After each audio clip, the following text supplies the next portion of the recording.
Welcome to Shukla study point. आप सभी का स्वागत है आपके अपने YouTube channel Shukla study point में। मैं शिवम शुक्ला आप सभी दोस्तों का हार्दिक स्वागत करता हूं।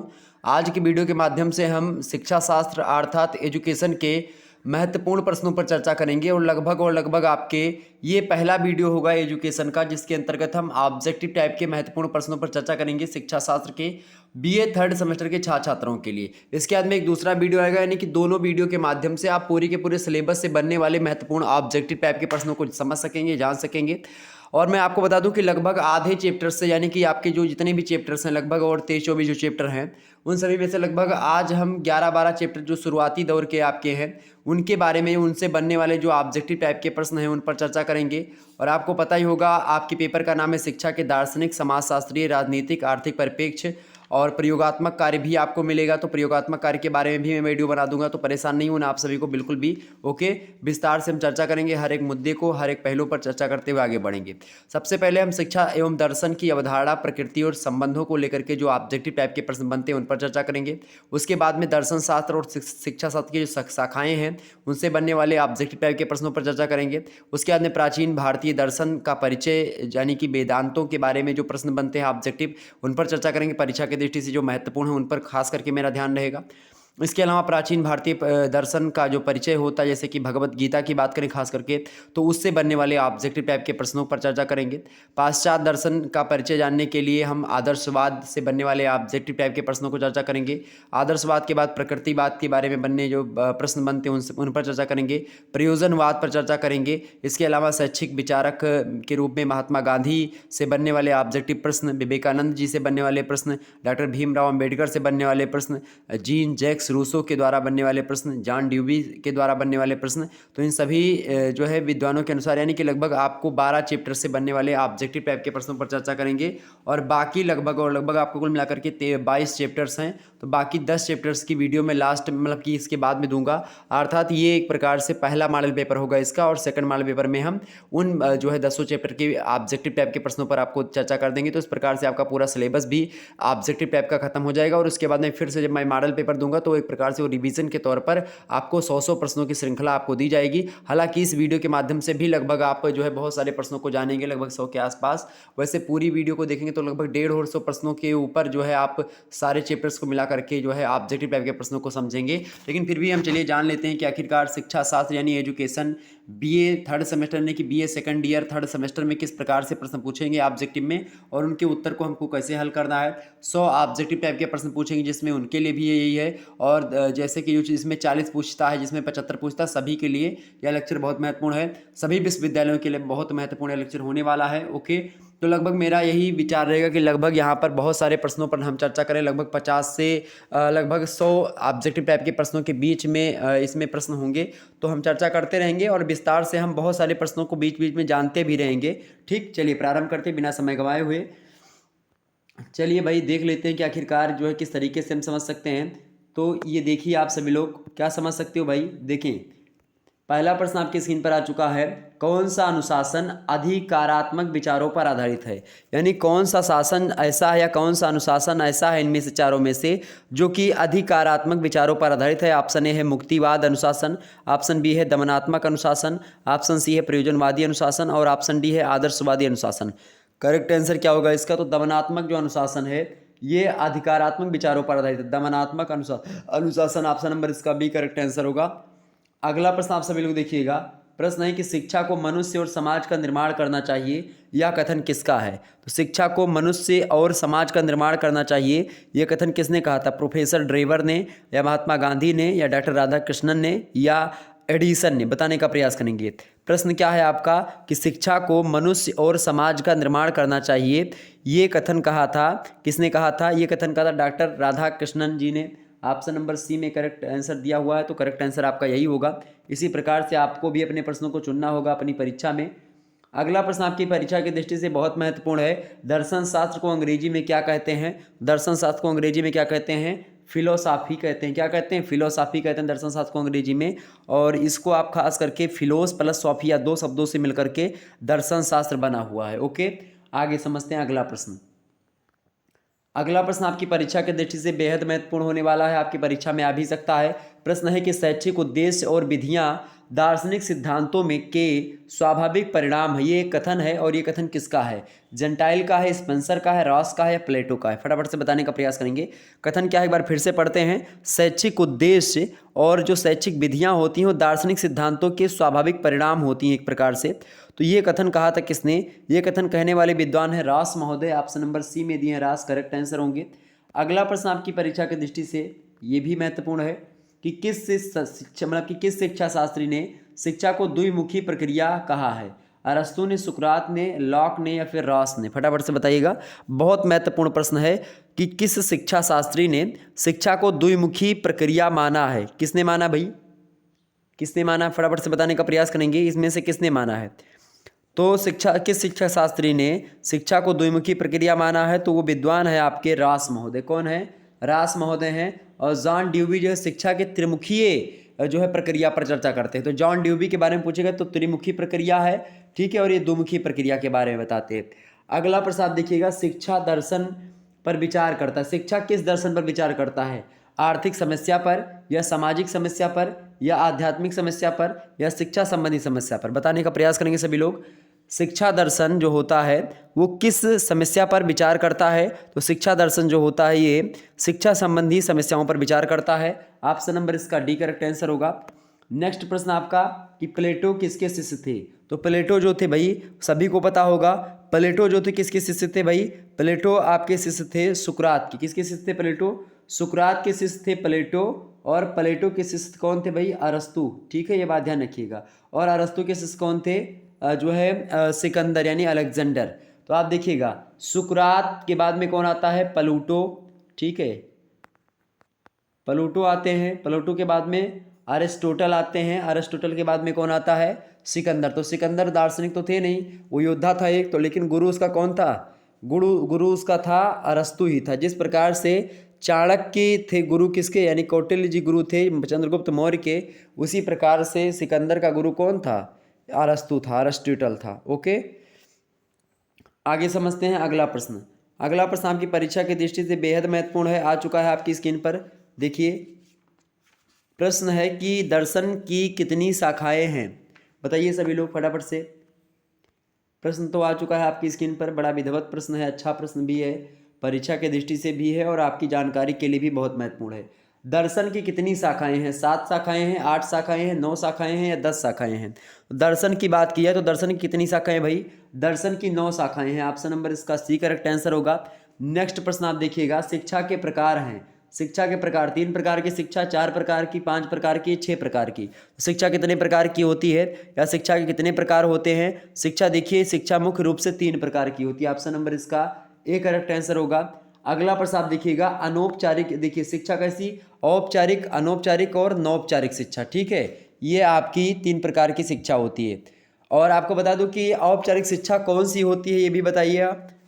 औपचारिक शिक्षा कौन सी होती है? टेलीविज़न वाली शिक्षा औपचारिक होती है, रेडियो वाली या मेला वाली, या फिर ये सभी? औपचारिक नहीं, अनौपचारिक। क्योंकि औपचारिक इसमें एक भी ऑप्शन नहीं दिया हुआ है, यानी कि इसमें सारे के सारे ऑप्शन अनौपचारिक साधन है। यानी कि अगर टेलीविज़न से आप कोई चीज़ ग्रहण करते हैं तो अनौपचारिक रूप से शिक्षा ली गई है। रेडियो से या मेला देखने से आप कुछ ग्रहण करते हैं, कुछ जानकारी पाते हैं, तो वो सब कैसी शिक्षा है आपकी? अनौपचारिक शिक्षा। अनौपचारिक यानी औपचारिक शिक्षा नहीं है, औपचारिक शिक्षा नहीं है। औपचारिक शिक्षा तब होती है जब आप एक कॉलेज में, एक यूनिवर्सिटी में, एक स्कूल में दाखिला लेकर के और एक क्रमबद्धता के साथ आप पढ़ते, तो वो आपकी औपचारिक शिक्षा होती। अनौपचारिक शिक्षा आप घर पर कोई चीज़ सीख रहे हो तो भी आपकी अनौपचारिक शिक्षा हो गई, ठीक है। और नौपचारिक शिक्षा में खास करके आप देखिएगा, नौपचारिक शिक्षा में कुछ मात्रा में जैसे कि मोबाइल फ़ोन से आप सीख रहे हैं, मतलब कि जो डिजिटल दूरस्थ शिक्षा, ये सब चीज़ें आती हैं, वो सब उसी के अंतर्गत आती हैं।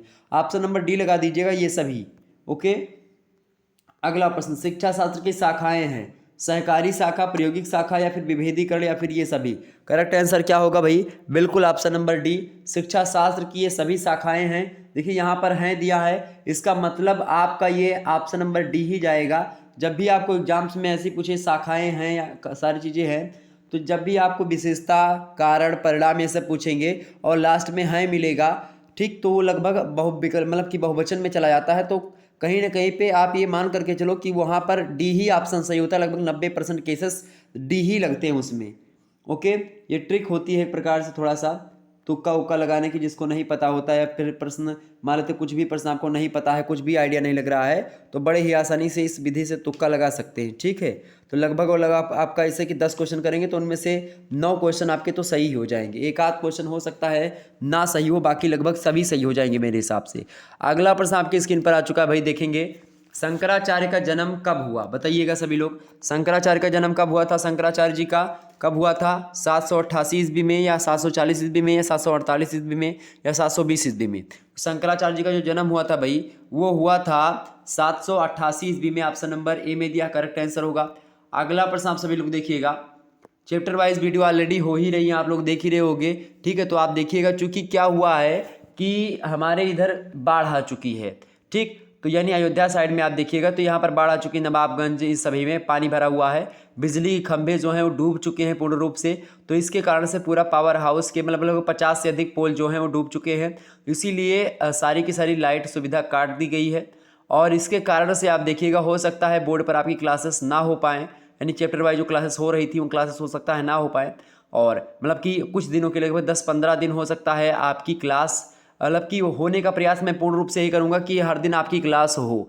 ठीक है, और इसके बाद में कल आपकी क्लास इसी समय पर आप देखिएगा, जैसे कि कल होम साइंस की क्लास होगी और परसों आपकी इकोनॉमिक्स की क्लास जो है आपको मिलेगी। ओके, ये बात ध्यान रखिएगा, तो ये 3 क्लास आपको मिलेंगी। इसके अलावा आपको अभी रात के 9 बजे से मतलब कि आप देखिएगा मतलब एक प्रकार से आपको मतलब कि कल आप लोगों ने देखा ही होगा, तो जितनी वीडियो हो सकेगी मैं देने का प्रयास करूंगा पूर्ण रूप से, क्योंकि लाइट वगैरह इन्वर्टर वगैरह सब जब एकदम से बैठ चुका है, कोई दिक्कत मतलब कि, लेकिन फिर भी प्रयास हम कर रहे हैं, कुछ व्यवस्था जरूर करेंगे, ताकि अगर ज़्यादा दिन मतलब देख रहे हैं 2 दिन 4 दिन तक अगर पानी थोड़ा ढलता है, कम होता है, तो लाइट अगर बन जाती तो बड़ी अच्छी बात है, फिर पढ़ाई हम प्रारंभ करेंगे। वैसे पढ़ाई आपकी जारी रहेगी, चाहे कुछ भी मुझे करना पड़े, चाहे एक प्रकार से आप मानकर जनरेटर चला करके हमको वीडियो बनानी पड़ेगी, लेकिन किसी न किसी प्रकार से आपकी वीडियो जरूर बनवाएंगे।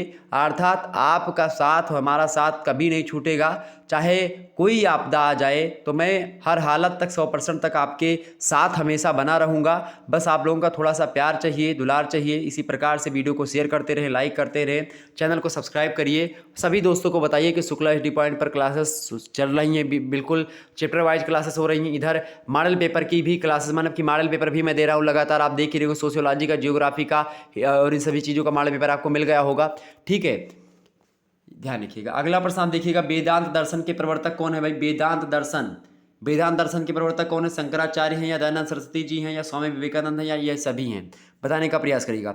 वेदांत दर्शन की अगर बात की जाए तो वेदांत दर्शन के जो प्रणेता हैं या प्रवर्तक हैं उनका नाम है शंकराचार्य जी महाराज। शंकराचार्य जी ने किया था, ऑप्शन नंबर इसका ए करेक्ट आंसर होगा।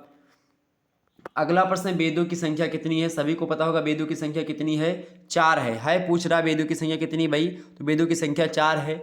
शुरुआत में जब वेद थे तो 3 ही थे, यानी कि सामवेद मतलब कि यजुर्वेद, अथर्ववेद मतलब सॉरी जो है ऋग्वेद, यजुर्वेद और सामवेद, ये 3 वेद जो थे ये पहले से ही हैं, इसीलिए इसको वेद त्रयी में रखा जाता है। यानी वेद त्रयी में कौन कौन से वेद आते हैं आपके, सामवेद, यजुर्वेद और ऋग्वेद। ठीक है, जबकि बात की जाए जो अथर्ववेद है ये बाद में बना, इसीलिए इसको वेद त्रयी में हम नहीं रखते हैं। ओके, क्लियर हो गई बातें, आगे समझते हैं। अगला प्रश्न आपकी स्क्रीन पर आ चुका है, अद्वैतवाद के मौलिक सिद्धांत हैं। संपूर्ण जगत ब्रह्म निर्मित है, या आत्मा ब्रह्म का अंश है, या संपूर्ण जगत नाशवान है, ये सभी बताइए। अद्वैतवाद में क्या कहा जाता है, अद्वैतवादी विचारक मानते हैं कि संपूर्ण जगत ब्रह्म से निर्मित है। किससे निर्मित है भाई, ब्रह्म से निर्मित है। अद्वैत माने होता है कोई दूसरा, मतलब ईश्वर एक ही है, उसका मतलब अद्वैत, यानी दूसरा कोई ईश्वर हो ही नहीं सकता, यानी अद्वैत की बात कर रहा है, यानी कि अद्वैत ईश्वर सभी का एक ही है। ठीक है, तो संपूर्ण जगत ब्रह्म से निर्मित है, या ब्रह्म मतलब कि संपूर्ण जगत जो है ब्रह्म निर्मित है, ब्रह्म के द्वारा बनाया गया है।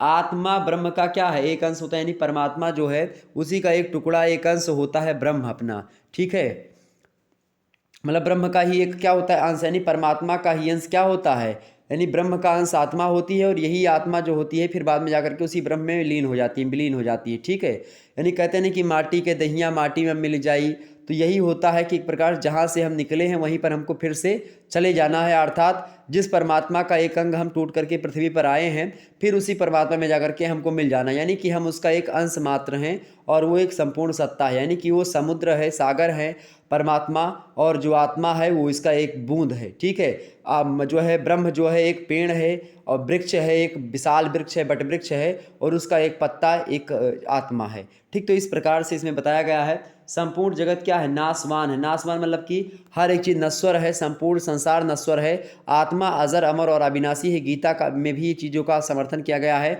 अद्वैतवाद में आप देखिएगा क्या बोलता, नैनम छिद्दंत शस्त्राणि नैनम दहति पावकः न चैनम किले दयंती आपो न शोषयत मारुतः। आप देखिएगा आत्मा केवल अजर अमर और अविनाशी है, बाकी समस्त जो है संसार क्या है, सारा का सारा संसार नश्वर है। नश्वर माने होता है कभी भी नष्ट हो सकता है, इसका कोई एक प्रकार से ये नहीं कि हमारा शरीर हमको मिला है तो ये शरीर हमेशा मेरा बना रहेगा। मृत्यु हमारी भी होनी है, आपकी भी होनी है, सबकी मृत्यु होनी है, निश्चित है। मृत्यु ही तो एक सत्य है कि पता है कि कभी न कभी तो मरना ही है, एकदम से सत्य, एकदम से तय है, इसको कोई काट नहीं सकता है। मनुष्य एक मरणशील प्राणी है, अर्थात सभी व्यक्तियों को मरना ही मरना है, ये एकदम से पूर्ण सत्य है, कटु सत्य है। और मरने से लोग डरते भी बहुत ज़्यादा हैं, मैं भी खुद डरता हूँ, कोई कहने की बात नहीं। मरने से कौन नहीं डरेगा यार। आप सोचो, ज़िंदगी मिली है, इसमें अगर मर जाओ फिर दोबारा कहाँ रहोगे, कहाँ जाओगे, क्या पता किसी को। ठीक, तो ये सभी ऑप्शन नंबर इसका डी करेक्ट आंसर होगा, अर्थात अद्वैतवाद के ये सभी मौलिक सिद्धांत है। ये सब याद रख लीजिएगा, बहुत महत्वपूर्ण होगा आपके लिए, परीक्षा की दृष्टि से बेहद महत्वपूर्ण है। ओके, ये बात ध्यान रखिएगा। आगे बढ़ते हैं वहीं पर, और जब हम चर्चा करेंगे इन सभी वेदांतों के बारे में तो विस्तार से चर्चा कर देंगे। अद्वैतवाद के और भी मौलिक सिद्धांत, जैसे कि संपूर्ण जगत ब्रह्म निर्मित है, आत्मा ब्रह्म का अंश होता है, असीमित ज्ञान और शक्ति का भंडार है ब्रह्म, इसके अलावा संपूर्ण जगत असत्य है, निनाशमान है, मानव का अंतिम लक्ष्य मोक्ष प्राप्त करना होता है, और मानव जीवन का विकास पूर्ण जन्म के कर्मों और वर्तमान जीवन पर निर्भर करता है। श्रवण मनन और निधि ध्यासन जो होता है इसमें किया जाता है, उसके द्वारा ब्रह्म के कई रूप होते हैं। चतुष्ट साधन की आवश्यकता होती है। ठीक, चतुष्ट साधन मतलब क्या होता है, जैसे कि जो आप बोलते हैं, जैसे कि 4 साधन होते हैं खासकर मोक्ष प्राप्ति के। ठीक है, तो उसमें आप देखिए नित्य अनित्य वस्तु विवेक, यानी कि ब्रह्म आत्मा परमात्मा शरीर पदार्थ जगत, ये मतलब मान सकते हैं। भोग विरक्ति, ये मैं चर्चा कर लूँगा तो विस्तार से आपको बता दूंगा, चूँकि अभी मैं बताऊंगा तो हो सकता है आपके पल्ले ना पड़े, लेकिन फिर भी आप ये मान करके चलो जो चीज़ें मैंने बताई इसको जरूर ध्यान रखिएगा, क्योंकि एग्जाम में ऑब्जेक्टिव में ये प्रश्न पूछ लेगा। तो आप कुछ भी चैप्टर पढ़े हो लेकिन अगर ये आपने नहीं जाना तो फिर बेकार है। आइए अब हम चर्चा कर लेते हैं अगले चैप्टर के बारे में और उनसे बनने वाले प्रश्न। देखिए अगला प्रश्न आपकी स्क्रीन पर आ चुका है, भगवत गीता, श्रीमद् भगवत गीता से बनने वाले प्रश्न। गीता को गीता इसलिए कहा जाता है, गीता को गीता किस लिए कहा जाता है भाई, तो श्रीमद् भगवत गीता को भगवान श्री कृष्ण ने अपने मुखार बिंदों से, पवित्र मुखार बिंदों से गीता को गा करके अर्जुन को उपदेश दिया था, सुनाया था। जब अर्जुन जो है शिथिल हो जाते हैं और धनुष बाण अपना लेकर के बैठ जाते हैं कि अब ये दादा हमारे हैं, भीष्म पितामह, ये काका है, ये वो हैं, ये गुरु द्रोण है, ये कृपाचार्य जो है कुल गुरु हैं, इन लोगों पर मैं कैसे अपना गांडी उठाऊंगा, इन लोगों के समक्ष इन पर कैसे मैं बाण चलाऊंगा। तो भगवान श्री कृष्ण उनको धर्म का उपदेश देते हैं और अधर्म को लेकर के, यानी कि अधर्म पर धर्म की विजय को लेकर के एक प्रकार से सजग करते हैं अर्जुन को, और अर्जुन को गा गा करके उनके अर्जुन के समस्त प्रश्नों का उत्तर जो होता है गीता में निहित है। अर्थात गीता दुनिया के समस्त प्रश्नों के उत्तर को विवेचन करने का सामर्थ्य रखती है। गीता एक जबरदस्त पुस्तक है, मतलब कि एक ग्रंथ है, धार्मिक ग्रंथ है, हिंदू धर्म का सबसे पवित्र, और एक प्रकार से बोल सकते हैं कि यहाँ तक कि न्यायालय में आप देखिएगा गीता ऐसी पुस्तक है जिस पर कसम मतलब कि रख करके कोई व्यक्ति गलत झूठ नहीं बोलता है। चूँकि श्रीमद् भगवत गीता की मैं बात करूँ तो उसमें जो हर चीज़ लिखी है वो तथ्य है। विज्ञान आज तक गीता के सार तत्वों को नहीं एक प्रकार से टटोल पाया, यानी कि विज्ञान और ज्ञान से बहुत ऊपर है गीता। ठीक है, यानी परे है इन सभी से। आप देखिएगा गीता में, आप देखेंगे जब श्रीमद् भगवत गीता को पढ़िएगा कभी विस्तार से, तो वैज्ञानिकता मतलब हर एक तथ्य पर आप देखिएगा तो वैज्ञानिक विश्लेषण पहले ही हो चुका है। नैनम छिद्दं शस्त्राणि नैनम दहति पावका न चैनम क्लेदयन्ति आपो न शोषयत मारुतः, ये सब गीता के श्लोक हैं। यत्र योगेश्वरा कृष्णो यत्र पार्थो धनुर्धरा तत्र श्री विजय विभूति ध्रुवा नीति मतिर्ममः, इस प्रकार से। ठीक है, तमाम प्रकार के श्लोक आप देखिएगा। चलिए समझते हैं।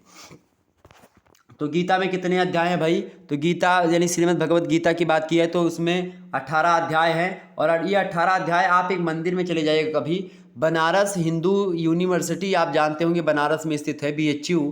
बीएचयू मेन कैंपस यानी जो कैंपस है बीएचयू का, बहुत लंबा आवासीय विश्वविद्यालय, बहुत बड़ा आवासीय विश्वविद्यालय है। मेरे हिसाब से एशिया का नंबर 1 विश्वविद्यालय वो आवासीय नंबर मतलब कि नंबर 1 पर आता है।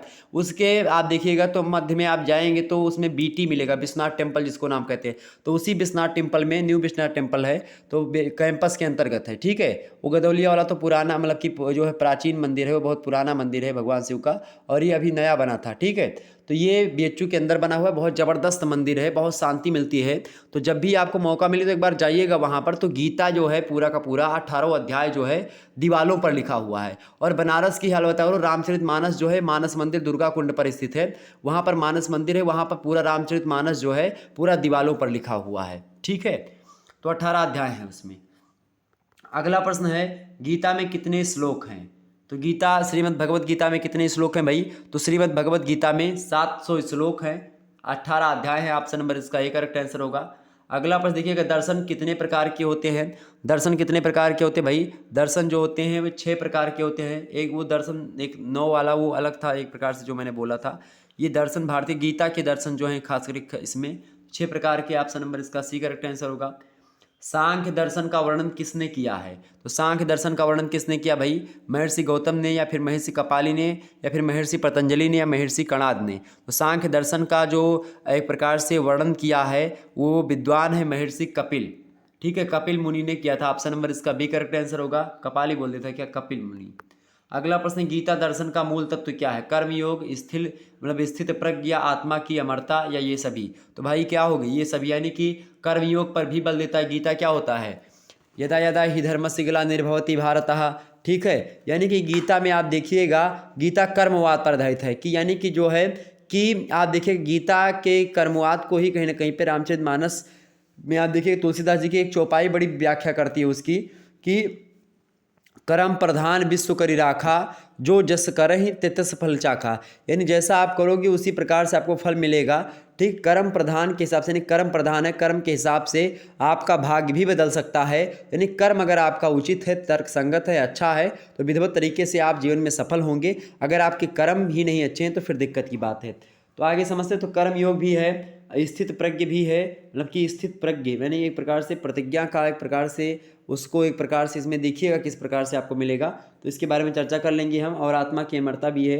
आप इस लोग जानते होंगे, नैनम छिदन शस्त्राणी नैनम दहति पावका ना चैनम क्लेदयन्ति आपो ना शोषित मारुता। नैन माने आत्मा। आत्मा जो होती है अजर अमर और अविनाशी है, वो एक प्रकार से कभी भंग नहीं हो सकती है। आत्मा को ना तो जो है दहति पावका यानी कि पावक के द्वारा जलाया सकता है, ना वायु द्वारा सुखाया जा सकता है या उड़ाया जा सकता है, ना उसको जो जल है वो गीला कर सकता है, डुबो सकता है। मतलब किसी प्रकार से आत्मा शस्त्रों के द्वारा उसको भेद नैनम छिदन शस्त्राणी, उसको शस्त्रों के द्वारा भेदा भी नहीं जा सकता है। ठीक, ये बात ध्यान रखिएगा। आगे बढ़ते और ये प्रश्नों को जानने का प्रयास करते हैं। अगला प्रश्न आपकी स्क्रीन पर आ चुका भाई, सभी लोग देखिएगा। अगला प्रश्न क्या आ चुका है? आपका आ चुका है आदर्शवाद। देखिए पाश्चात्य विचार कब आएंगे, इसमें आदर्शवाद के बारे में चर्चा करेंगे। आदर्शवाद की बात की जाए तो आदर्शवादी विचारों के अनुसार शिक्षा केंद्रित होनी चाहिए। किस पर? शिक्षक पर, पाठ्यक्रम पर, या बालक पर, या परीक्षा पर। तो आदर्शवादी जो विचारक हैं उन लोगों ने कहा शिक्षक मतलब की जो शिक्षा होती है वो मूल रूप से बालकों पर केंद्रित होनी चाहिए। यानी कि बालक जिस प्रकार से शिक्षा ग्रहण करना चाह रहा है उसके हिसाब से शिक्षा दी जानी चाहिए, यानी कि बालकों को के हिसाब से शिक्षा दी जाए। इसके अलावा अगला प्रश्न आपकी स्क्रीन पर आ चुका है, आदर्शवाद का अभ्युदय हुआ। आदर्शवाद का अभ्युदय कब हुआ? 19वीं सदी या फिर 18वीं सदी या 20वीं सदी या 19वीं सदी? फटाफट से बताने का प्रयास करिएगा। जो एक प्रकार से ये है आदर्शवाद व्यवस्था है, इसका जो है उदय कब हुआ? फटाफट से बताने का प्रयास करिएगा। आदर्शवाद की बात की जाए तो आदर्शवाद में कई सारी चीज़ें हैं। आदर्शवाद के उदय के बारे में अगर बात की है तो इसमें कई सारे विद्वानों का नाम भी आता है, आपको पता ही होगा। आदर्शवाद को अंग्रेजी में आइडियलिज्म कहते हैं। ठीक है, और आइडियल प्लस इज्म से मिलकर के बना है आपका जो है आइडियल, और आइडियल से बना है आपका आइडिया, यानी एक प्रकार से एक विचार या एक सुविधा, यानी जो आदर्शवादी विचारक हैं उनके बारे में। इसमें आदर्शवादी विचारकों में जैसे कि तमाम सारे विद्वान आते हैं, और इसमें सिद्धांत इसके हैं कि संसार का भौतिक एवं आध्यात्मिक जगत में विभाजन किया गया है। आध्यात्मिक का विचार ही सच्ची वास्तविकता है। मानव संसार की सर्वोत्तम कृति होती है। इस सृष्टि का सृजनकर्ता ईश्वर है। वस्तु की अपेक्षा विचार को अधिक महत्व दिया जाता है आदर्शवाद में। ठीक इसी प्रकार से अनेकता में एकता के सिद्धांत का समर्थन किया गया है। आध्यात्मिक मूल्यों सत्यम शिवम सुंदरम का प्रतिपादन किया गया है। वस्तु की अपेक्षा विचार को अधिक महत्व दिया गया है। आध्यात्मिक मूल्यों की प्राप्ति के लिए नैतिक आचरण आवश्यक रख दिया गया है। राज्य को एक सर्वोत्तम सत्ता माना गया है। ये सब इसके वो हैं। और इसके अलावा इसमें तमाम सारे विचारक हैं, जैसे पेस्टालॉजी, सुकरात, अरस्तु, हर्बर्ट स्पेंसर, डेस्कार्ट्स, ठीक है, वुड, ये सब विचारक जो हैं ये आदर्शवादी विचारक कहलाते हैं। तो प्रश्न क्या है आपका कि आदर्शवाद का अभ्युदय कब हुआ? तो आदर्शवाद का जो उदय हुआ है वो कब हुआ भाई? वो हुआ 18वीं शताब्दी में। ऑप्शन नंबर इसका बी करेक्ट आंसर होगा। अगला प्रश्न देखिएगा। अगला प्रश्न, सत्यम शिवम सुंदरम की अवधारणा का प्रमुख रूप प्रमुख रूप से बल दिया गया किस विचार में? प्रयोजनवाद में, यथार्थवाद में, आदर्शवाद में, प्रकृतिवाद में। मैंने अभी आपको क्या बताया भाई? आदर्शवाद में इस पर बल दिया गया। ऑप्शन नंबर इसका डी करेक्ट आंसर होगा। अगला प्रश्न आप देखिएगा सभी लोग, आत्मा के प्रत्यय पर बल दिया गया। बताइए, आत्मा के प्रत्यय पर बल दिया गया प्रकृतिवाद में या जो है आदर्शवाद में, प्रयोजनवाद में या यथार्थवाद में? तो भाई किस में दिया गया है? वो दिया गया आदर्शवाद में। ऑप्शन नंबर इसका बी करेक्ट आंसर होगा। तो इन सभी प्रश्नों को आप ध्यान रखिएगा। अगला आपका आता है भाई, देखिएगा जो है अगला जो चैप्टर आपका आएगा उसका नाम क्या पड़ेगा भाई? प्रकृतिवाद, यानी जो है नेचुरलिज्म की बात की जाए तो इसमें खास करके प्रकृतिवाद एक ऐसी विचारधारा होती है जो आध्यात्मिक तत्वों को अस्वीकार करते हुए प्रकृति को अंतिम सत्ता मानती है और मानव के प्राकृतिक स्वरूप के आधार पर सभी वस्तुओं की क्या करती है? व्याख्या करती है। इसकी परिभाषा वगैरह जब हम चर्चा करेंगे वीडियो जब चैप्टर वाइज, तो उसमें हम तमाम प्रकार की चीज़ों के बारे में चर्चा कर देंगे। और प्रकृतिवाद के मूल सिद्धांतों में से कि कहा गया कि प्रकृति ही प्रधान है, मात्र भौतिक संसार ही सत्य है, आत्मा और परमात्मा कोरी कल्पना है, यानी कि ये सब गलत बात है जो कहते हैं लोग। इसके अलावा मानव जीवन का लक्ष्य भौतिक सुख की प्राप्ति करना होता है, मोक्ष की प्राप्ति करना नहीं होता है। मानव संसार की सर्वश्रेष्ठ कृति होती है। मानव विकास एक प्राकृतिक प्रक्रिया है, ये बताता है। इसके अलावा कहता है कि राज्य ही केवल व्यवहारिक सत्ता है, सुखमय जीवन बिताने के लिए प्राकृतिक जीवन श्रेष्ठ माना गया है। ठीक इस प्रकार से यहाँ पर प्राकृतिक जीवन में शक्ति, सामंजस्य और परिस्थितियों पर नियंत्रण का महत्व बताया गया है। ये प्रकृतिवाद में बताया गया है। तो प्रकृतिवाद और शिक्षा के बीच के संबंधों को भी जानना होता है इसमें। ठीक, तो हम चर्चा करते रहेंगे आगे चल करके। तो प्रकृतिवाद के बारे में समझ में कि इसमें तमाम सारे विद्वानों का नाम, जैसे कि जो है कॉमेनियस हो गए, ठीक है, और हर्बर्ट स्पेंसर हो गए, इन लोगों ने, रूसो ने, इन सभी लोगों ने अपने अपने विचारों को दिया। हक्सले, महात्मा गांधी, रविन्द्रनाथ ठाकुर, स्पेंसर, सभी लोगों ने अपने अपने विचारों को दिया है इसके संदर्भ में। प्रश्न समझ लेते हैं इसकी कि आखिरकार इसमें कौन कौन से प्रश्न इससे बन सकते हैं ऑब्जेक्टिव टाइप के। देखिए, प्रश्न है आपका कि इमाइल के लेखक कौन है? एमाइल के लेखक कौन है? एमाइल एक पुस्तक है, उसके लेखक कौन है? प्लेटो, रूसो या हर्बर्ट स्पेंसर या सुकरात? बताइएगा इसके लेखक कौन है भाई? तो रूसो महोदय ने लिखा एमाइल पुस्तक। ऑप्शन नंबर इसका सी करेक्ट आंसर होगा। अगला प्रश्न है, निषेधात्मक शिक्षा पर बल दिया है। निषेधात्मक शिक्षा पर बल दिया किसने दिया भाई? फटाफट से बताएंगे। आदर्शवाद में, प्रयोजनवाद में, प्रकृतिवाद में, यथार्थवाद में? फटाफट से बताइएगा। तो आदर्शवाद पर निषेधात्मक शिक्षा पर बल दिया गया, किसमें दिया गया है? प्रकृतिवाद में निषेधात्मक शिक्षा पर बल दिया गया। ऑप्शन नंबर इसका सी करेक्ट आंसर होगा। नेक्स्ट प्रश्न है आपका, प्रकृतिवादी शिक्षा में सबसे प्रमुख स्थान किसका होता है? बालक का, प्राकृतिक पाठ्यक्रम का, या शिक्षक का, या सामाजिक वातावरण का? तो प्रकृतिवाद की अगर बात की जाए तो प्रकृतिवाद में जो होता है वो खास करके शिक्षा में प्रमुख स्थान जो दिया जाता है उसमें भी बालकों को ही प्रमुख स्थान दिया जाता है, मतलब कि उस ऑप्शन नंबर ए होता है जिस प्रकार से आदर्शवाद में, उसी प्रकार से। अगला प्रश्न, अध्यापन का कार्य पर्दे के पीछे रहकर कार्य करना होता है, यह मान्यता किसका है?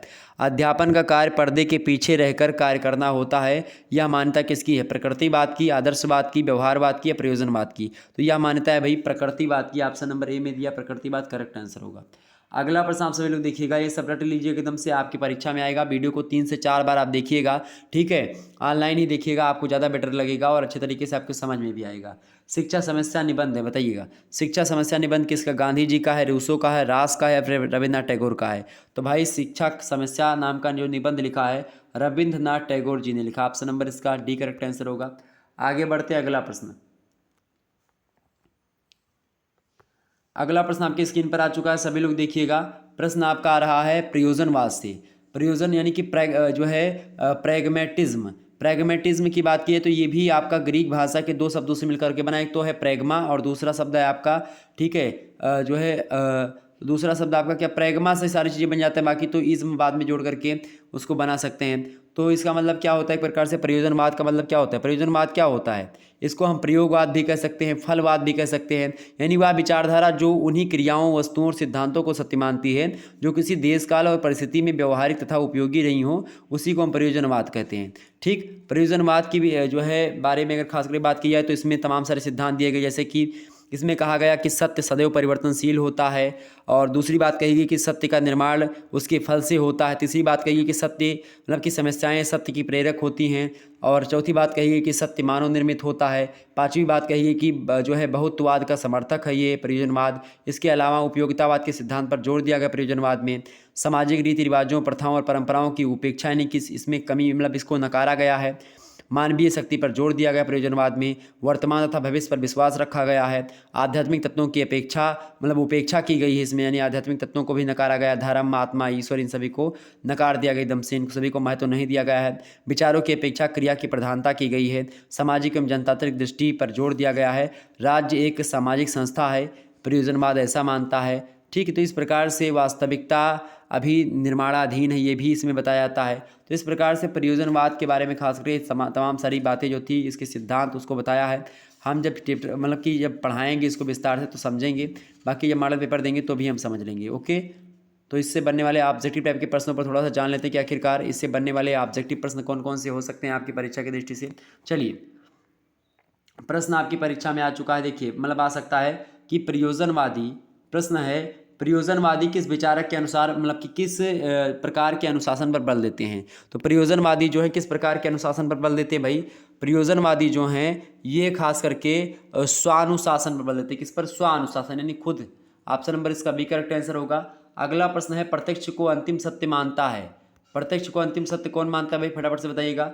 प्रत्यक्ष को अंतिम सत्य मानता है आदर्शवाद, प्रयोजनवाद, प्रकृतिवाद या यथार्थवाद। तो कौन मानता है भाई, सभी को पता होगा, बिल्कुल ऑप्शन नंबर ए इसका करेक्ट आंसर होगा, प्रयोजनवाद। एक बार सभी लोग बताने का प्रयास करिएगा, सभी लोग फटाफट से। अगला प्रश्न देखिएगा, प्रयोजनवाद का प्रादुर्भाव हुआ था ब्रिटेन में, यूरोप में, अमेरिका में या फिर भारतीय उपमहाद्वीप में। तो प्रयोजनवाद का जो प्रादुर्भाव हुआ है, उत्पन्न हुआ है ये, वो अमेरिका से प्रयोजनवाद की उत्पत्ति हुई। ऑप्शन नंबर इसका सी करेक्ट आंसर होगा। अगला प्रश्न आप देखिएगा, प्रयोजनवाद किस पाठ्यक्रम पर बल देता है, आदर्शात्मक, प्रयोगात्मक, क्रियात्मक या अनुसंधात्मक। तो प्रयोगात्मक जो है वो खास करके अगर बात करूं मैं तो क्रियात्मक जो है पाठ्यक्रम पर बल देता है। ऑप्शन नंबर इसका सी करेक्ट आंसर होगा। परीक्षा की दृष्टि से बहुत महत्वपूर्ण प्रश्न है। इसके अलावा अगला प्रश्न, शिक्षा में प्रयोजनवादी विचारधारा है, पाठ्य वस्तु केंद्रित शिक्षा या बाल केंद्रित या अनुभव केंद्रित या विचार केंद्रित, बताइएगा।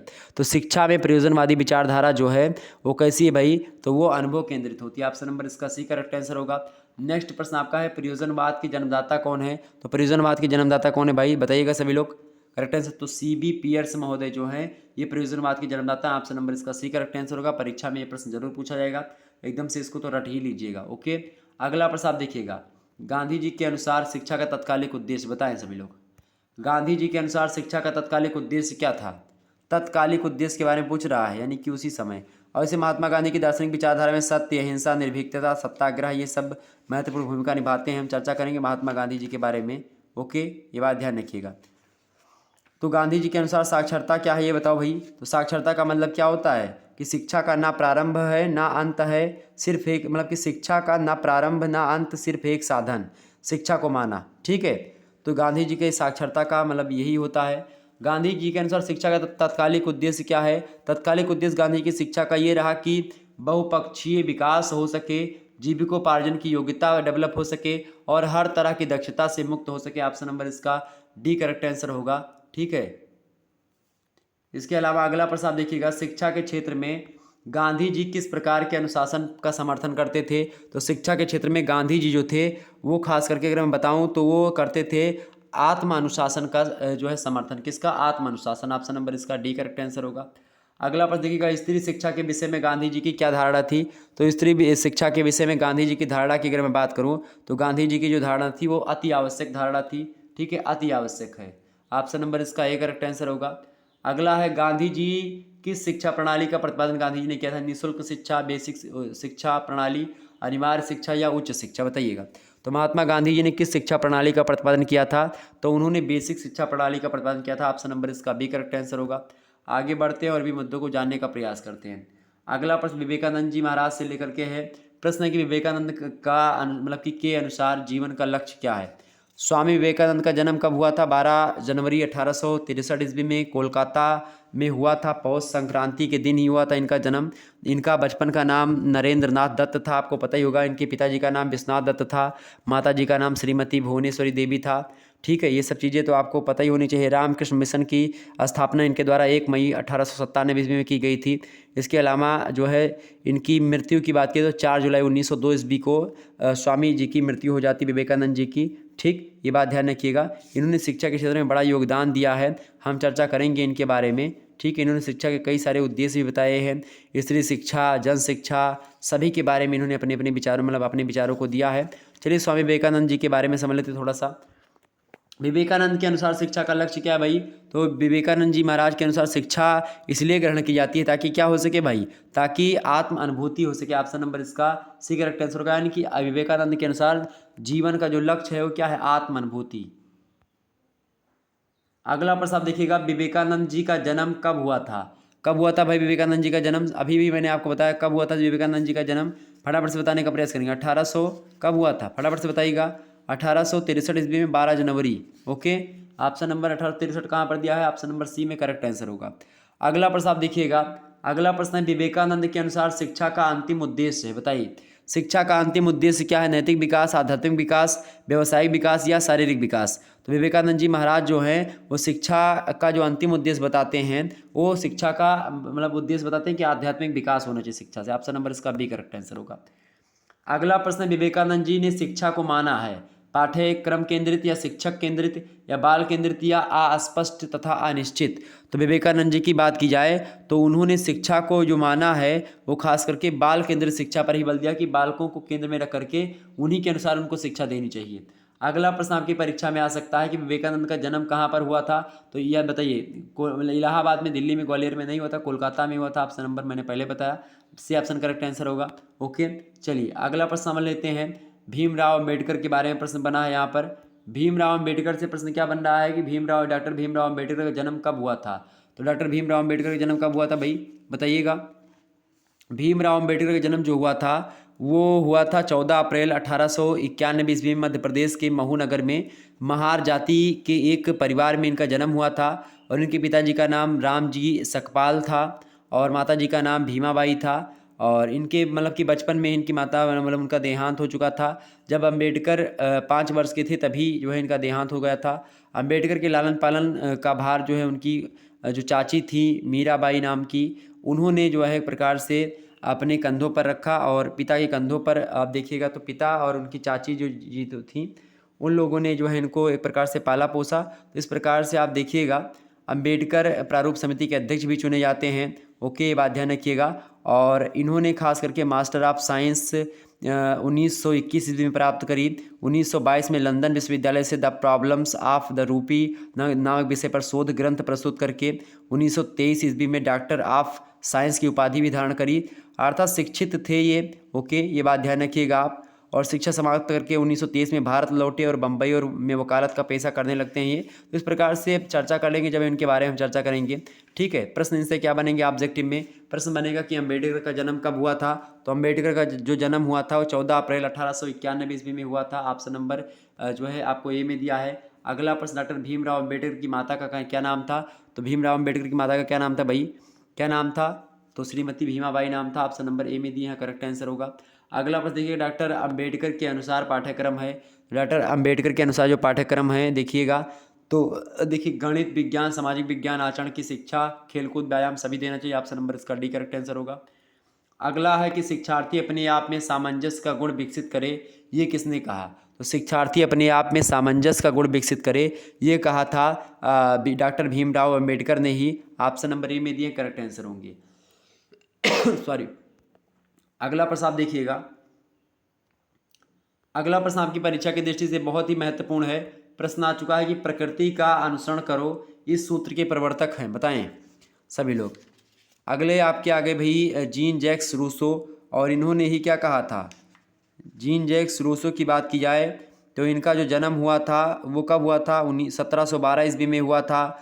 और जन्म के समय इनकी माता जी का देहांत हो गया था। और जिनेवा नगर में 2 वर्ष बाहर रहते हुए प्रकृति से इनका अनुराग जो है हो गया था। और एक प्रकार से चर्चा करेंगे इनके बारे में हम आगे चल करके, लेकिन इनसे बनने वाले ऑब्जेक्टिव टाइप के प्रश्नों पर चर्चा कर लेते हैं। प्रश्न आपका है कि प्रकृति का अनुसरण करो, इस सूत्र के प्रवर्तक कौन थे? तो इस सूत्र के प्रवर्तक भाई कौन है? इस सूत्र के प्रवर्तक कौन है? रूसो हैं। ऑप्शन नंबर इसका बी करेक्ट आंसर होगा। ओके, अगला प्रश्न आपकी परीक्षा में है कि रूसो ने अपने शैक्षिक विचारों का प्रतिपादन किया, बताइएगा। एमील में या सोशल कॉन्ट्रैक्ट में, एमील या एमाइल कुछ भी बोलो, या दी न्यूज़ हेलोज में, बताइए। रूसो ने अपने शैक्षिक विचारों का प्रतिपादन अपनी किस पुस्तक में किया? तो वो एमील में किया था। ऑप्शन नंबर इसका ए करेक्ट आंसर होगा। मैंने शुरुआत में एक प्रश्न रखा था इसको लेकर के। अगला प्रश्न, प्रकृतिवाद के प्रवर्तक कौन है? तो प्रकृतिवाद के प्रवर्तक कौन है भाई, बताइएगा। प्रकृतिवाद के प्रवर्तक भी रूसो महोदय हैं। ऑप्शन नंबर इसका डी करेक्ट आंसर होगा। अगला प्रश्न आप देखिएगा, जब बालक गिरता है एवं मेज से उसका सर टकराता है तो उसको कष्ट होता है, इस कष्ट की स्मृति उसे सावधान बना देती है और इस प्रकार के अनुभव होने से बालक चलने फिरने की सही पद्धति में अनुशासित हो जाता है। यह कथन किसका है? यानी कि जब तक बच्चे को ठोकर नहीं लगी तब तक वह सीखेगा नहीं। ये कथन जो है किसका है? लगभग जो मैंने बताया ये कथन रूसो ने ही कहा था। ऑप्शन नंबर इसका जो है एक ऑप्शन ही करेक्ट आंसर होगा। ओके, ये बात ध्यान रखिएगा। इसके अलावा बात की, अगला प्रश्न आपकी स्क्रीन पर आ चुका है, अपने छात्र को कोई शाब्दिक शिक्षा ना दो, उसे सिर्फ अनुभव सीखने दो। यह कथन किसका है? तो अपने छात्र को कोई शाब्दिक शिक्षा ना दो, उसे बस केवल अनुभव को ग्रहण करने दो। यह कथन किसका था भाई? तो ये कथन भी कहीं ना कहीं पे रूसो जी ने ही, कि रूसो ने ही कहा था। ऑप्शन नंबर इसका सी करेक्ट आंसर होगा। प्रकृतिवादी इनमें से कौन है? चुनिए, जॉन ड्यूवी, टैगोर, प्लेटो या फिर रूसो। तो प्रकृतिवाद के जो है जब प्रवर्तक ही रूसो हैं, तो ऑप्शन नंबर इसका सी ही करेक्ट आंसर होगा, रूसो। ठीक है, अगला प्रश्न आप देखिएगा, शिक्षा को इंद्रियों का उचित प्रशिक्षण करके ज्ञान का मार्ग तैयार करना चाहिए। कथन किसने कहा था? तो शिक्षा को इंद्रियों का उचित प्रशिक्षण करके ज्ञान का मार्ग तैयार करना चाहिए, ये भी रूसो ने ही कहा था। ओके, क्योंकि रूसो से बनने वाले महत्वपूर्ण प्रश्नों पर मैं चर्चा कर रहा हूँ तो इसीलिए रूसो ही सब करेक्ट आंसर होगा। अगला प्रश्न है, अनुशासन सदैव बालकों की गलतियों के प्राकृतिक परिणामों द्वारा होना चाहिए। यह कथन किसका है? यह कथन किसका है भाई? तो यह कथन भी आपके रूसो का ही है। ऑप्शन नंबर सी में दिए हैं। वहीं अगला प्रश्न देखिएगा, बालक ऐसी पुस्तक है जिसे शिक्षक को आदांत पढ़ना चाहिए, पढ़ना पड़ता है, क्योंकि बिना शिक्षक के कि बिना बच्चों को पढ़ने के बाद में उसको हम पढ़ाएंगे नहीं, यानी बालक की जो मनोवृत्तियां हैं उनको जानना पड़ेगा हमको। तो बालक ऐसी पुस्तक है जिससे शिक्षक को आद्यांत पढ़ना पड़ता है। ये कथन किसका है? ये कथन बताइए, रूसो का ही तो है। ये कथन किसने कहा था? ये भी कथन रूसो का ही। ऑप्शन नंबर बी में दिए, रूसो करेक्ट आंसर है। अगला प्रश्न, द सोशल कॉन्ट्रैक्ट नामक पुस्तक किसने लिखी है? द सोशल कॉन्ट्रैक्ट पुस्तक के लेखक कौन है भाई? सोशल कॉन्ट्रैक्ट पुस्तक के लेखक कौन है? तो रूसो ही है। इसके अलावा द न्यू हॉबीज, ये पुस्तक किसने लिखी है? यह भी पुस्तक किसकी भाई? यह भी पुस्तक जो है ये भी रूसो की ही पुस्तक है। ऑप्शन नंबर ए में दिया, रूसो करेक्ट आंसर होगा। ओके, ये बात ध्यान है। प्रकृति को ओर लौटो किसने कहा था?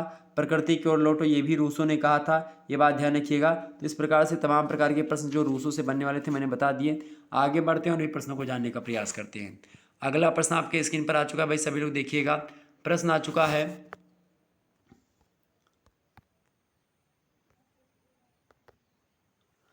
ड्यूबी, जॉन ड्यूबी को लेकर के प्रश्न आ चुका है और यहीं पर एक प्रकार से ये वीडियो को एक प्रकार से शेयर कर दीजिए सभी लोग, जितने भी लोग देख रहे हो, क्योंकि इन्होंने जॉन ड्यूबी की बात किया है तो इनके बारे में कई सारी बातें हैं। और प्रसिद्ध पुस्तक डेमोक्रेसी एंड एजुकेशन जो पुस्तक है ये जॉन ड्यूबी की है। एग्जाम में प्रश्न पूछेगा कि डेमोक्रेसी एंड एजुकेशन पुस्तक किसने लिखी है? तो जॉन ड्यूबी ने लिखी है। ओके, ये बात ध्यान रखिएगा। और खास करके बात की, अगला प्रश्न क्या है, जॉन ड्यूबी के लेखन में कट्टर प्रयोजनवादी सिद्धांतों की झलक मिलती है। बताइए, जॉन ड्यूबी के लेखन में कट्टर प्रयोजनवादी सिद्धांतों की झलक मिलती है जो है यह बात एक प्रकार से 1930 ईस्वी तक या 1930 ईस्वी के बाद या 1930 ईस्वी से काफ़ी समय पहले या कभी भी नहीं। तो भाई आप देखिएगा 1930 ईस्वी के बाद आप देखिएगा जॉन ड्यूबी के विचारों में, सिद्धांतों में प्रयोजनवादी सिद्धांत आप दिखाई पड़ेगा। ऑप्शन नंबर इसका बी करेक्ट आंसर होगा। अगला प्रश्न देखिएगा, जॉन ड्यूबी ने पाठ्यक्रम निर्माण में सबसे प्रथम वरीयता प्रदान करी। प्रथम कि सबसे पहले किस चीज़ को रखा? उपयोगिता के सिद्धांत को या अभिरुचि के सिद्धांत को या एकीकरण के सिद्धांत को या क्रियात्मक सिद्धांत को? तो जॉन ड्यूबी की बात की तो जॉन ड्यूबी की इन्होंने उपयोगिता के सिद्धांत को सबसे पहले रखा है पाठ्यक्रम निर्माण में। ऑप्शन नंबर इसका ए करेक्ट आंसर होगा। अगला प्रश्न, शिक्षा में प्रयोजनवादी विचारधारा है बाल केंद्रित, विचार केंद्रित, पाठ्य वस्तु केंद्रित या फिर अनुभव केंद्रित? तो शिक्षा में प्रयोजनवादी जो विचारधारा है वो खास करके अगर मैं बताऊं तो वो अनुभव केंद्रित शिक्षा है। ऑप्शन नंबर इसका डी करेक्ट आंसर होना चाहिए। अगला प्रश्न है the child and the curriculum. The child and the curriculum नामक पुस्तक के लेखक कौन है? तो इस पुस्तक को भी लिखा था किसने? जॉन ड्यूबी महोदय ने। इस प्रकार से आपने लगभग और लगभग आज की वीडियो के माध्यम से बहुत सारे ऑब्जेक्टिव टाइप के प्रश्नों पर चर्चा करी। लगभग और लगभग आपने जो है लगभग 65 से 70 प्रश्नों पर चर्चा करी। ठीक है, तो थोड़ा सा आप लोगों को अगर वीडियो पसंद आई तो लाइक कर दीजिएगा, शेयर कर दीजिएगा सभी दोस्तों के पास, और चैनल को सब्सक्राइब करके और सभी दोस्तों को बता दीजिएगा कि हाँ शुक्ला डिपार्टमेंट पर क्लासेस चल रही हैं। इकोनॉमिक्स की क्लास आपकी जो है परसों मिलेगी आपको। इसके अलावा गृह विज्ञान की क्लास आपको कल मिल जाएगी। तो गृह विज्ञान वाले देख लीजिएगा, कल रात के 8 बजे से गृह विज्ञान की क्लास होगी और उसके बाद में परसों रात के 8 बजे आपकी इकोनॉमिक्स की क्लास ये हो जाएगी 100 मतलब कि MCQs वाले। ठीक, तो आप इन सभी वीडियोस को देखते रहिएगा। चलिए फिर मिलते हैं हम नेक्स्ट वीडियो में, तब तक के लिए जय हिंद जय भारत। आप सभी का बहुत बहुत धन्यवाद हमारे साथ जुड़ने के लिए। इसी प्रकार से अपना प्यार हमेशा बनाए रखिएगा। ओके, चले शेयर कर दीजिए सभी दोस्तों के पास, वीडियो को शेयर कर दीजिएगा और वीडियो को लाइक कर दीजिए। Good night, I love you. धन्यवाद आप सभी का, बहुत बहुत धन्यवाद हमारे साथ जुड़ने के लिए। इसी प्रकार से अपना प्यार हमेशा बनाए रखिएगा। चलिए धन्यवाद आप सभी का, गुड नाइट।